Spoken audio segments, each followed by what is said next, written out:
TCS ही दिख रहा है, जो 4 आपने शेयर दिखाया ना, सबको टीसीएस ही दिख रहा है और टीसीएस ही टेंशन दे रहा होगा। क्योंकि तमाम फ्रंट पर रेवेन्यू अगर हम छोड़ें तो एबिट फ्लैट है। अगर हम मार्जिन को देखें मिस है, पैट मिस है। तो ओवरऑल नतीजे कमज़ोर लग रहे हैं टीसीएस के। और कल हमने देखा कि फर्स्ट हाफ तक तो शेयर कहीं न कहीं हरे निशान में टिकने की कोशिश कर रहा था, लेकिन सेकंड हाफ में शेयर ये नीचे आया था नतीजों से पहले। टीसीएस के नतीजों के बाद वैशाली जी, शेयर में आज आपकी रणनीति क्या होगी? क्या सलाह देंगी? क्योंकि आज हो सकता है कि ना सिर्फ टीसीएस नीचे खुलेगा, बाकी तमाम आईटी स्टॉक्स भी आज नीचे ही हो सकता है खुलेंगे टीसीएस के प्रेशर में। गैप डाउन ओपनिंग पर क्या करना है? तो ट्रेडिंग का नजरिया है तो वेट एंड वॉच करिए बिकॉज आई थिंक ट्रेंड फिलहाल अगर डाउन होता है तो 4000 की तरफ जा सकता है। बट टेक्निकल सपोर्ट 4000 पे आता है तो आई थिंक 3900 4000 का एक अगर लेवल मिलता है तो एक बाइंग की अपॉर्चुनिटी हो सकती है। 4000 तक के लेवल्स दिखते हैं तो खरीदारी के मौके टीसीएस में बन सकते हैं। इसी पर बीएससी पर हमारी नजर डाल लेते हैं। कई सारे FNO expiry related changes announce किए गए हैं एनएसई का, और उसका सीधा इम्पैक्ट लिस्टेड कंपनी बीएससी पर भी देखने को मिलेगा।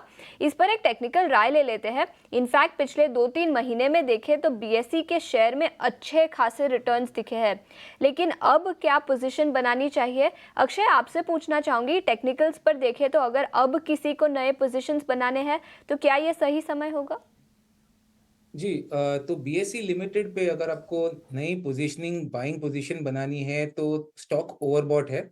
सेकंड है कि इसमें काफी नेगेटिव डाइवर्जेंस के सिग्नल आ रहे हैं डेली चार्ट्स पे, जिसका मतलब है कि कभी भी स्टॉक में एक हल्का फुल्का प्रॉफिट बुकिंग का एक शॉर्ट टर्म करेक्शन आ सकता है। तो 4216 जहाँ पे स्टॉक ट्रेड हो रहा है, मेरा मानना है कि आपको करंट रेट में बाय करने से अच्छा थोड़ा सा डिप के लिए वेट कर लीजिए। आइडियली अगर स्टॉक में आपको 3850 या 3875 के आसपास ये डिप मिलती है तो रिस्क रिवॉर्ड पे ऑफ भी सही बनेगा। ओवरऑल व्यू मेरा स्टॉक पे पॉजिटिव है। अगर आपका होल्डिंग एक का नजरिया 1 मंथ के ऊपर है, उस केस में टारगेट एरिया करीबन 4625 के आसपास बन रहा है। तो जिनके पास है उनको कोई घबराहट नहीं है, बने रहना है विद स्टॉप लॉस ऑफ 3600। और जिनको बाय करना है, जो डिप के लेवल मैंने एक बताए, वहां पे आप री एंट्री कर सकते हैं।